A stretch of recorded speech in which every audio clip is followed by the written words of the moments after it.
A 15-year-old Roblox player met a girl online. 2 days later, he was on a plane. And just hours after that, he was fighting for his life in the middle of the ocean. This is the story of Ethan and how one decision changed everything. Ethan was the kind of kid most people ignored. Not because he was weird, not because he did anything wrong. He was just quiet. At school, he sat in the back of the class, rarely spoke, and left as soon as the bell rang. No one waited for him, no one noticed him leave. But online, everything was different. In Roblox, Ethan wasn't invisible. He had friends, people talked to him, people actually wanted him there. And there was one game he kept coming back to every single day: Brookhaven. It wasn't even about the gameplay anymore, it was about the people, because in that world, he felt like he belonged somewhere, and at home, he didn't. His parents argued almost every night. It started small, just a comment or a complaint, and then it turned into shouting. Doors slammed, voices echoed through the house. Sometimes things got thrown. Ethan would just sit in his room with headphones on, pretending he couldn't hear anything. And then he would log into Roblox, because that was the only place where things felt calm. One night, everything changed. He joined a random Brookhaven server like he always did, and that's when he saw her. Her username was Mia_lights. At first it was nothing special. She just walked up to him in-game and typed, "Hey, do you want to roleplay?" Ethan almost ignored it, but something made him reply, "Sure." That one word changed everything. At first it was simple. They pretended to be neighbors, walking around the map, talking about random things, joking, nothing serious. But then they kept playing together, again and again, day after day, and slowly it stopped feeling like a game. They started talking outside of Roblox, first through chat apps, then voice messages, then calls late at night when everyone else was asleep. Ethan would sit in the dark with his phone, smiling at messages, waiting for the next reply, because for the first time in a long time, someone was actually listening to him.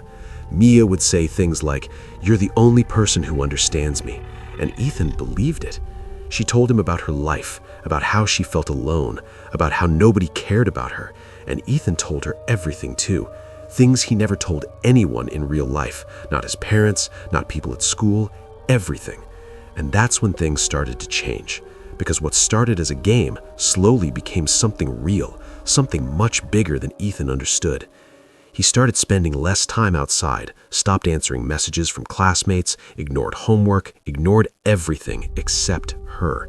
Hours passed without him noticing, days blurred together, and every night he stayed up later just to talk to Mia because he didn't want the conversation to end. But there was one problem, something Ethan tried not to think about. He had never actually seen her in real life. No video calls, no proof, just photos and voice messages. And every time he asked, she had an excuse. "My camera's broken. I don't look good today. Maybe another time." And Ethan accepted it because he didn't want to lose her. But then one night, she said something that changed everything. "I wish we could meet in real life." Ethan froze for a second reading that message. His heart started beating faster because he had thought about it too, but he never said it out loud, and now she did. He replied, "Yeah, me too." And that's when the idea started forming in his head, slowly at first, then stronger and stronger until it became impossible to ignore. Over the next few days, they talked about it more, where they would meet, what they would do, how it would feel to finally see each other in real life. And the more they talked, the more real it felt, like it was already happening. Mia told him she lived in another state, far away, too far to just visit.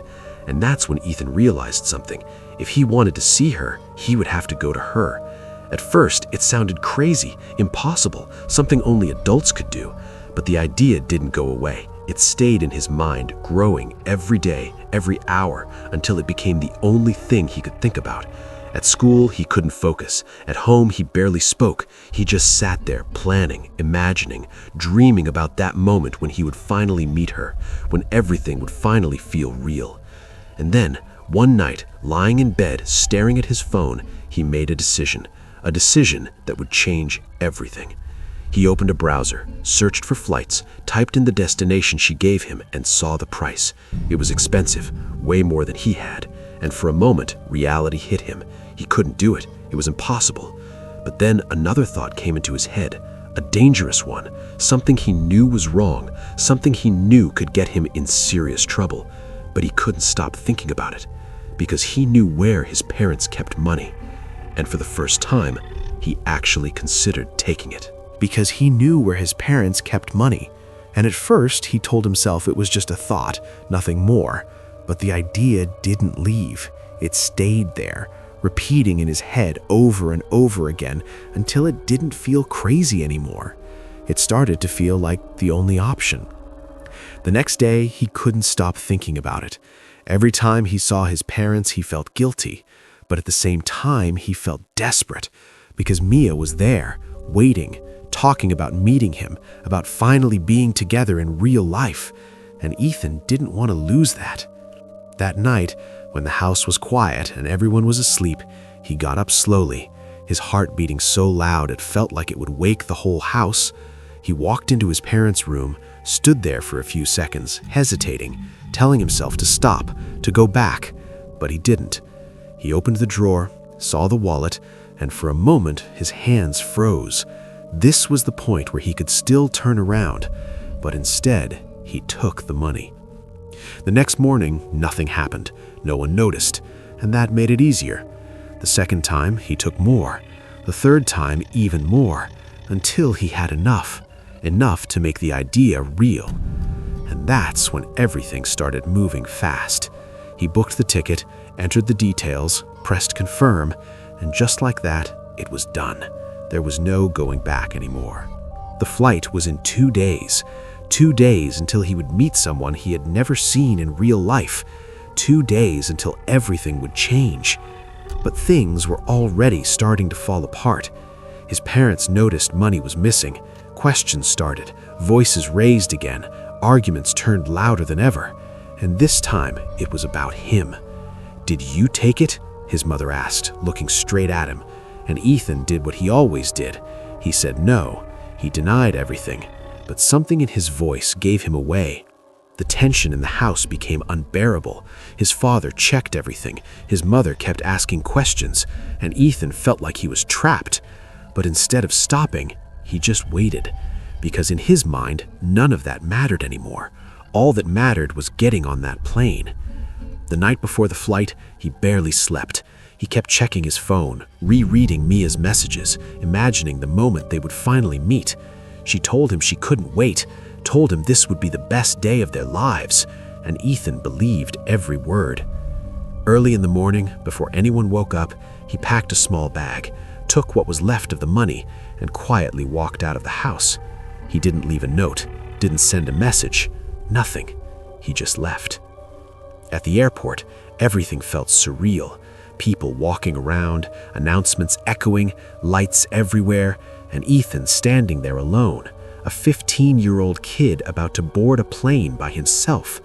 For a moment, he hesitated again, looking around, thinking about his parents, about what he had done. But then his phone buzzed. It was Mia. "Are you coming?" And that was enough. He boarded the plane.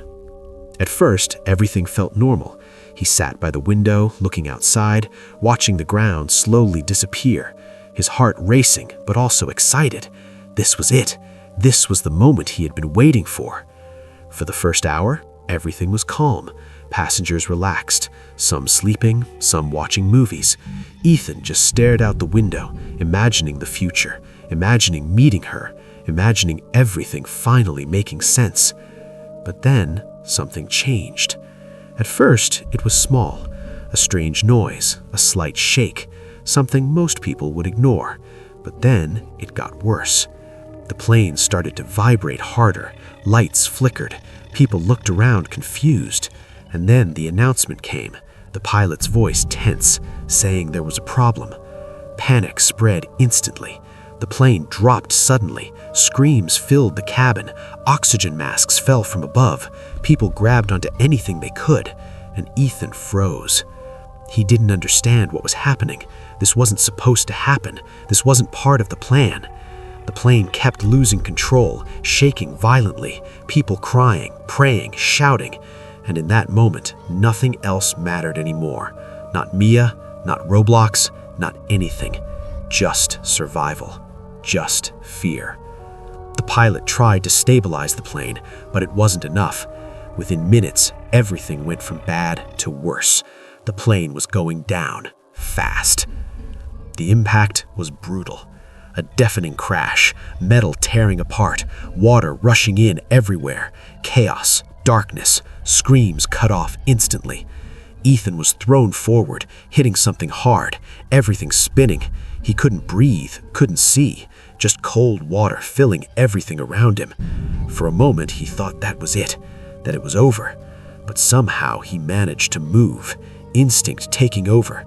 He grabbed onto something, a piece of debris floating in the water, and held on with everything he had. The ocean was freezing, waves hitting him from every side, the sky above dark and endless, and Ethan alone in the middle of it all. Minutes felt like hours, his body shaking uncontrollably, his hands barely able to hold on. And that's when reality hit him harder than anything before. None of this was worth it. Not the messages, not the calls, not the idea of meeting someone he barely knew. All he wanted in that moment was to go home. He started crying, shouting for help, calling for his parents, the same people he had lied to, the same people he had stolen from, now the only people he wished were there. Hours passed. Eventually, rescue teams arrived, helicopters searching the area, lights cutting through the darkness, voices shouting from above. And when they finally found him, he was barely conscious, his body freezing, covered in cuts, barely holding on. They pulled him up into the helicopter, wrapped him in a blanket, and rushed him to the hospital. Meanwhile, his parents had no idea where he was until they saw the news. A plane crash, passenger list, his name. In that moment, their world collapsed. They rushed to the hospital, not knowing if he was alive or dead. And when they finally saw him lying there, weak, pale, barely able to move, everything changed. His mother hugged him like she would never let go. His father stood there in silence, and for a moment, nothing else mattered. He was alive. But the consequences were just beginning. When Ethan recovered enough to speak, the truth came out. Everything he had done, the money, the lies, the plan, and the silence in the room was heavier than anything before. Weeks later, back at home, things were different. The argument stopped, but not because everything was fixed, because something had broken. Ethan barely touched his computer anymore, barely opened Roblox, barely spoke about Mia. One day, he finally checked his phone again. Dozens of messages. Where are you? Are you okay? Why aren't you answering? He stared at the screen for a long time, then typed just one message. I'm alive, but I'm not coming. He put the phone down and didn't pick it up again. And to this day, no one knows who Mia really was. Maybe she was, maybe she wasn't. But one thing is certain. One decision, just one, almost cost him everything. So tell me, who do you think is responsible for what happened? Ethan, his parents, or the person behind the screen?